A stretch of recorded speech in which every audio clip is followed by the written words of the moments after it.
And I have checked, you all should have received your letters as being accepted into the grant program. And yesterday afternoon when I checked, I found that all of you had uploaded your syllabus already. So thank you so much for sharing that with us. You are a fantastic group of participants. So that gives you a little bit of an idea of what open educational resources are and how they can be used in the classroom. But to put it into a little different context for you, we want to talk about where this team grant particularly resides. So there are open educational practices as a whole. Within that, we find open educational resources. And then within open educational resources, we have established affordable learning solutions here at San Jose State. The program has been in existence since 2012 here on campus. It is a CSU-wide initiative. And right now we're currently working on our team grant program, which is otherwise known as AB 798, and that's what all of you will be a part of. So to tell you a little bit more about AB 798, it is the College Textbook Affordability Act of 2015. And you can see here, in the last 40 years, the cost of textbooks has risen more than 1,000%. And we estimate that the cost of books and supplies for students for 1 year at San Jose State will roughly be around $1,900. We know if a student is in the STEM disciplines that that's going to be higher. We know that STEM materials are very expensive. And we haven't actually updated that for this year, so I would guess that it's probably now over $2,000 unless they are using some form of OER in their classes. So it's for this reason that the California legislature passed this legislation that we could try to increase and encourage adoption of open educational materials within our universities here in California. So let me tell you a little bit about the rules of the program, the rules of the grant. First of all, funds cannot be used to create new open educational resources. This generally brings up a lot of questions for faculty. What do I mean by this? So if you were to go ahead and write your own material and then put it out there for your students to use, in this particular grant, that would not be permissible. What you need to use are already existing OER materials that are available and can be found, and we certainly are here to support you in that process. If you have notes that you want to share with your class, that is something you can do as sort of a support or an ancillary to your class, but your entire class could not be based on the notes that you have written for this semester and then shared with them. If you had class notes that you previously published in an online repository, say last year or 2 years ago, those would be considered already existing online materials and you could use those. And if you have any questions, please let me know as I go through the presentation. Just stop me at any point in time. The questions tend to typically come up at this point when we're talking about what exactly we can and can't do with the grant. Our targeted courses must be implemented in this fall, 2017, or spring 2018. We have kind of reached a critical juncture in this point of the grant, and that's because we have committed to switching over 49 sections here at San Jose State. If we meet that goal, we are eligible to apply for additional funds which would run the life of the grant through 2020. So we have the opportunity to gain additional funds for 2018 through 2020. Now, another key point of the grant is the savings to our students must be 30% or more over the cost of current classroom materials. So I have a couple of word problems here. It was really helpful when I had my math professor in class yesterday. He totally got this. So if you use, for example, a textbook that is $90 and you have a $30 online homework system, the total cost for your students would be $120. If you switch to the free open textbook, that would be a 75% savings. Now if we take a look at your second example here, if you use a $30 textbook and you have the $10 workbook accompanying it, that would be a total cost of $40 to your students. If you switched only for the free workbook, that would only be a savings of 25%. So in that case, unfortunately, it would not qualify for the terms of the grant. Now, targeted courses must currently use existing OER that are free, licensed and acceptable for use by students and faculty. They must be accessible, and you need to have a print version available. Let me go back and talk a little more about the license for acceptable use by students and faculty. We have had in the past instructors come to us and say, this is great, fantastic, I found all of my resources available online for free. And they submit a list of titles to me and I go and look for them and I find that perhaps they're like a Google Doc hosted on someone's private server, which I can't guarantee that's always going to be there, and also I don't really know where that originated from. Or maybe they find a PDF that's been uploaded to the web, but I'll find out that the person actually had no permission to do that. So if you have any copyright questions, we're certainly here to help you with that, and that's what we mean by the license for acceptable use by students and faculty. We need to make sure that we are compliant with copyright and we're using things that we have the ability to use and are appropriate to use. Now, having a print version available, a lot of people are concerned about that. What does that mean? Well, let's say you assign journal articles that are available through the library. Students can print those out if they want to. Now, there would be associated costs with that if they chose to print through the library because it's 20 cents per page for black and white. That actually does not affect the terms of the grant. We are offering them the print version, although there's a small cost associated with it, but that does not come into play when we're talking about the grant. Courses that have already made curricular conversions to OER materials, unfortunately, are not eligible for this grant. So we have a couple of speakers who will be up here joining us shortly, one of which is Dr. Janine Pfeiffer, and I actually met her through a webinar this summer that I did for Jennifer Red, and it turns out that she had already made the curricular conversion using OER. And we were so hoping to get her into this program, but we had to say, oh, unfortunately you've already done all the wonderful work. So we had an opportunity to invite her as a mentor, and we're really lucky to have her talk about her experience today and share with you what she went through for the conversion. Dr. Marilyn Easter is here also this morning to share with us her experience. She's already gone through the team grant process. So both of these individuals can share with you what it's like to go through, maybe what some of the challenges were, what some of the opportunities were in addressing their students now with these materials. So that was one of the things that's come to light since we've started this program.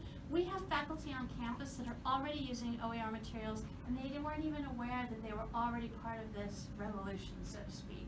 So it's wonderful to get them in and being able to talk about their process with us. Now, what counts as an open educational resource? We have a lot of leeway here. There are a lot of different materials that we can use. It's including, but not limited to, full courses. You can find these in repositories online. General course materials, modules, of course textbooks, which is probably the most common. Faculty created content, that's where those faculty notes would come into play, I mentioned. Streaming videos, tests, software, and any other tools, materials, or techniques used to support and access knowledge. Where can I find OER? I'm going to go through this a little bit quickly because we can always come back to that at the end. I want to make sure I do preserve some time for our presenters who have kindly joined us, and since we got a late start, I want to make sure I give them plenty of time. You, of course, can go to the library. The library is a great source for OER material. We don't always think about that, but we already have licensed materials, right? We already are paying for materials that we can share with students. Those do qualify as OER. Think about the journal articles that you have access to. If you need an e-reader, by that I mean an e-textbook, we actually have worked with other faculty that have found there is an e-version of their class textbook available. We purchase that and make that available for students. Merlot.org, this has been around for about at least 10 years now. Wonderful repository for the CSUs where you can go in and actually search by ISBN if you want to find an equivalent OER material. Cool for Ed, this is the site that is really supporting AB 798 and all of the OER conversions that we're working on right now. And then of course we have our library website, library.sjsu.edu/ALS. We have a variety of materials broken down by subject and discipline there that you can go out and check out and see if they would support your teaching. There are many, many other options available to you. That is one of the both exciting and challenging things about OER materials. OER materials are spread across in different repositories across the web. So that's why we are here to help you and assist you in this process. So if you do need help, who can you contact? Adriana and myself are here to support you. We've had conversations with some of you already and how you can adopt these materials. And we are very fortunate and excited to have two other people on our team, Amy Strage for Center for Faculty Development and Elizabeth Tu, who's our accessibility expert. So you have the support of all four of us to lean on in this process. Now, what will we need from you moving forward? We will need you to attend the second workshop. You only need to attend one. We've already set the dates. They are Tuesday, November 7th and Wednesday, November 8th. You'll notice that over the lunch hour, because we will be providing lunch for you. So come on in. We're restructuring these workshops. We're going to use them more as like a lab working time, and you'll have availability us to help you during this time as well. Additionally, we will need you to submit your revised syllabus. This will be due at the end of the semester once you have completed teaching the new OER materials in your course. Also, we will need you to complete some course conversion assessment and some surveys throughout the course of the semester. We'll actually be sending you links to these. They usually take about 5 to 10 minutes. We try to make them not too onerous so that you can just quickly enter your data and we can get that back from you. Now, really important, you probably want to know, well, how is the grant money awarded? After you have piloted your redesigned course and provided an assessment, we will be sort of transferring funds to your department. We need to revise this a little bit. Originally, the grant had intended to transfer the funds to each of your department in your name for your use. What we will need is the name and contact of your financial analyst. What has worked out in the process is that we have you purchase something. For example, you want to go to a conference, your department goes ahead and purchase that for you, and then we come in and we actually wipe that off the books for you. So we have $1,500 that is available to you in professional development funds that we can then use and transfer expenses away from your department. So they can be used for professional development only. That means that you can purchase, if you need to go to a conference, you need to have travel paid for to go to a conference. We have some faculty that have hired student assistants. In our case, we use some of our money to actually hire a couple of student ambassadors to help us raise awareness for the OER conversion across campus among our student body. There is a small caveat to this particular item. Originally, we were not allowed to purchase any technology. They have made one provision that if you find that you're in desperate need, for example, you need a laptop, we can arrange for that we would cover that cost through your department. However, it in essence becomes your property. The university will not be able to support that device in any way. If it were lost or damaged, it would not be able to be replaced. If you needed to maintain software on it in some way, we would not be able to assist you with that. So we did do that from one instructor who was in desperate straits, and we were allowed to go ahead and make that. But by and large, the grant is not really designed to replace technology in your department. Now, if you want to purchase something that's directly related to your teaching, I had a question yesterday about maybe some chemical compounds, something like that. I believe that would be fine because it's going to the students and supporting your teaching. Yes. Are there any limitations on the description for the student assistant position, like to what they can do? Like if I hire a student assistant with money, are there any limitations to what they can do? Can be research, course development? Let's ask Marilyn because she used some of her funds for her student assistants. Yeah, my student assistant helps me with just about everything when it comes to my course, period.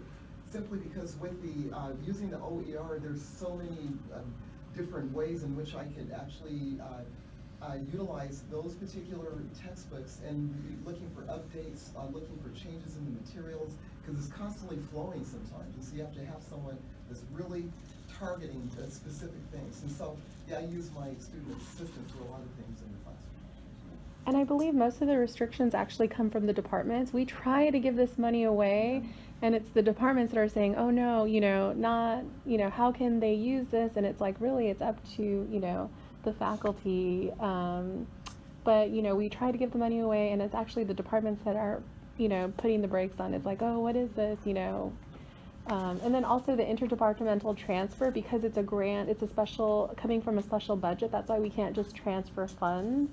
So the expense has to be made, and then, so that's another issue. So you need to talk to your department financial analyst. If part of what you want to do with your funds is travel to conferences or do professional travel, make sure that the department analyst or whoever you're talking with is abreast of the latest travel regulations, because there are a number of states that are on we can't reimburse you for traveling to there. Yeah. List and a number of other restrictions, and you would also have to make sure that your travel authorization is submitted and approved before you travel, or else none of it is approved. Right. So just educate yourself about all those. Excellent point, Amy, thank you. I believe we're up to 7 states now that we're not, eight, so that just changed recently. So let's see if I understand how the student part of this works. You say you have to spend the funds first and then be reimbursed? Yes, so your $1,500 stipend that you would receive at the end of the program, you would actually make the purchases through your department. Purchases, talking about an ongoing student assistant. So that's an excellent question. Go ahead. After your student assistant has completed the job, then that person can be reimbursed if you're hiring that person as a vendor, and that's my case. The person is an external person that I trust, they're coming in and working with me. When you It's just say a regular, external, you mean outside the university? yeah, it's a graduate, someone that's already graduated. If it's a regular TA, then it would go through that whole process where they have to turn in their hours or whatever it may be, but you have to talk to your vet in the department to see how that's going. Yeah, but, you spend this over time. Do you pay it over time? Is that how it's done? In other words, just what Mel was talking about. So you hire a student to help you run the course, especially if it's a large course. Right. And then you accrue these each month.